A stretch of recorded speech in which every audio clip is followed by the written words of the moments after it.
여러분 혹시 이런 걸 보셨는지 모르겠어요.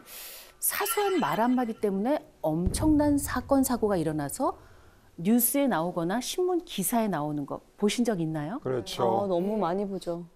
예를 들어서 이런 적이 있었습니다. 당신은 키가 작아서 같이 다니기가 창피해. 이런 말을 들은 남편, 부인에게 어떻게 했을까요? 격분하여서 손에 들지 말아야 할 것을 들었고 결국 소중한 생명이 사라졌습니다. 이렇게 저는 뭐 흡연을 하지 않으니까 잘 모르겠습니다만 흡연가들이나 담배 애호가들 사이에서 이렇게 담배 하나 빌리는 건 어려운 일이 아닐 것 같아요. 네. 생면부지 낯선 사람한테도 네네. 한 가지 정도는 빌리거든요. 그런데 좀 담배 한 갭이 좀 빌립시다라고 말을 했는데 아이고 돈도 없으면서 무슨 담배를 피워 이 말에 제일 기분 나빠요. 그쵸? 네. 그래서 이렇게 말한 이웃에게 역시 하지 말아야 할 행동을 해서 구속되신 분이 있었습니다. 말 한마디가 이렇게 엄청난 사건, 사고, 제일 소중한 생명을 잃게도 만들어요. 반대로 말 한마디가 위기를 반전시키기도 했습니다. 이것은 이제 미국에서 있었던 일인데요. 총기를 들고 교회를 찾아간 거예요.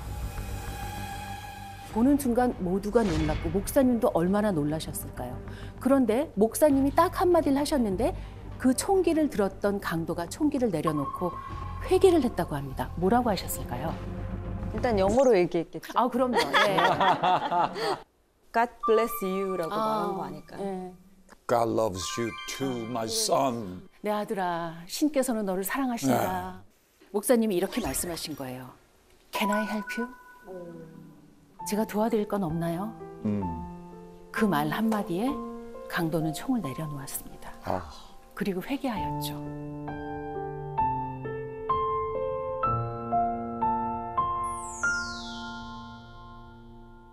생각해보면 제가 18회하고 보름 동안 아침 생방송 토크쇼 진행을 하면서 23,400여 명의 사람을 만났던 것은 저로서는 행복을 찾아가는 과정이었던 것 같아요.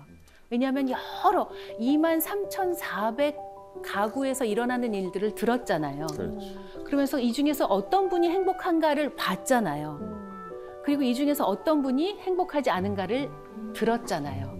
저 나름의 행복의 기준을 일을 하면서 세울 수 있었어요. 그리고 아무래도 이제 결혼하신 분들이 많이 나오시니까 부부간의 이야기를 많이 접하게 되어서 어려운 적도 많았어요. 결혼을 제가 아직 한 번도 못 해봤거든요. 네. 부럽습니다. 아, 정말요?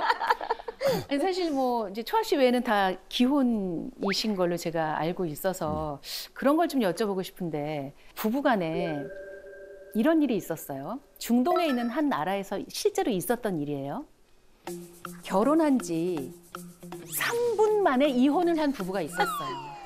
진짜요. 최단 시간이네요. 아니 무슨 결혼이 카레도 아니고 3분 만에. 3분 만에 팔에 끓는 동안 법원에서 혼인신고를 마치고 나가고 있었는데 신부가 뭐 걸려갖고 넘어진 거예요.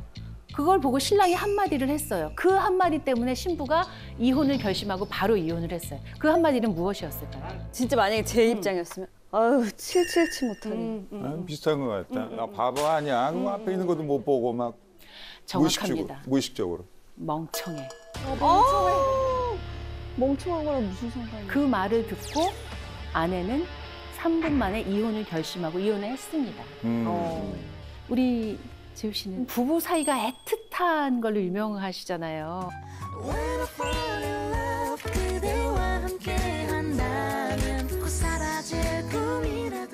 뭔가 이 애틋한 비결 그런 게 있을 것 같아요. 서로 너무 사랑하는 비결. 말이라고 하셨잖아요. 그런데 저는 뭐 애칭이 뭐 이쁘나 이렇게 부르는 거거든요. 듣기만 해도 좋네요. 근데 진짜 이게 재밌는 게 뭐냐면 밖에서 아내가 뭐 이렇게 쇼핑 같은 거 하고 있으면 못 들을 때가 있잖아요.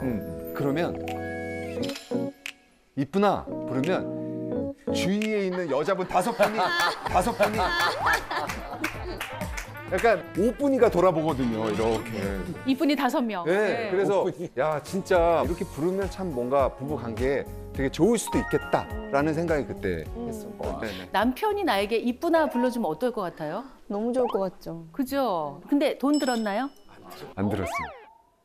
엄청나게 애를 써야 하나요? 아니요. 불가능한 일인가요? 아니요. 근데 여러분은 왜 안 하시는 거예요? 아, 오늘 이 자리엔 저 말고 저희 남편이 와 있었어요. 부부간에 이렇게 말을 해야 되는데 서로 안 좋은 말들을 주고받는 그런 경우 많이 있잖아요. 저도 이제 아침에 생방송 진행하면서 그런 부부들을 한 10년 동안 매주 만났습니다. 아이고. 예, 아주 오래된 캐캐묵은 옛날 이야기를 30년, 40년, 50년을 품고 사시다가 나오세요. 거기는 이제 주로 대부분 남편에 대한 성토 장으로 바뀝니다. 근데 남편들은 왜 나오시는 걸까 저는 너무 궁금했거든요. 그러니까요. 전국적으로 망신당하는데 여길 왜 나오시지? 그렇죠. 근데 이제 부인이 그렇게 말씀하신다는 거예요. 당신 나랑 나가서 1시간 동안 내 얘기 들을 거면 내가 당신이랑 평생 살고 여기 안 나가면 이혼해. 나오시겠죠, 선생님? 초강수네요. 초강수. 나가 있고. 네네. 그러면 대부분 나오십니다. 그리고 1시간 동안 얘기를 하시고 들으시는데요. 제가 그때 느꼈던 건 이 사무친 이야기는 아무리 세월이 오래 흘러도 잊히지 않는구나. 그래서 저는 그걸 감정 기억이라고 표현해요. 네. 그러니까 우리가 옛날 얘기 다 잊어버리잖아요. 근데 감정이 들어간 기억은 몇십 년이 지나도 생생해요. 마치 어제 있었던 일처럼 이야기합니다. 당신이 그때 그 담장 너머로 날 보고 있었잖아. 이런 얘기를 하십니다. 그때 시어머니가 나 야단칠 때 당신이 모른 척하고 등 돌리고 있었지. 이걸 다 기억하시더라고요. 40년, 50년이 지나도. 그래서 이 감정의 기억이 담길 만한 그런 언행을 하시면 안 되는 거더라고요. 평생 가는 거더라고요.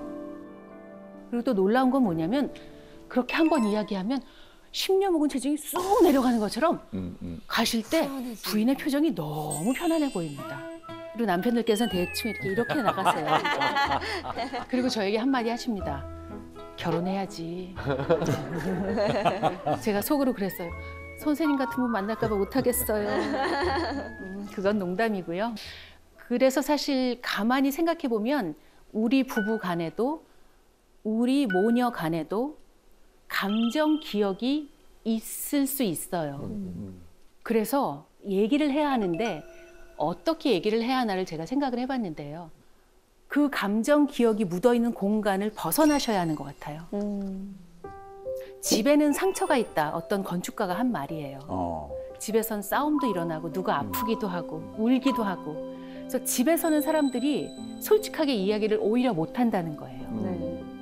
그래서 집에서 나와서 부부간에 모녀간에 요즘 젊은 사람들이 많이 간다는 카페도 한번 가보고 공간이 달라지잖아요. 대화가 달라집니다. 그리고 오래전에 제가 그 어린이 동요대회 하던 그 시절 저희 팀에 아주 오래전이죠. 남성 방송 작가님이 계셨는데 이분이 부부간의 사이가 그렇게 좋으세요. 신혼이냐면 아니에요. 그런데 항상 이분이 웃고 계세요. 그 막 이러세요. 아니 어저께는 내가 화장실 갔는데 휴지가 떨어진 거예요. 그럴 수 있잖아요. 휴지 좀 갖다 달라고 하셨겠죠? 그럼 보통 어떻게 할 거예요, 아내는? 쏙 주고 문을 닫고 나오죠.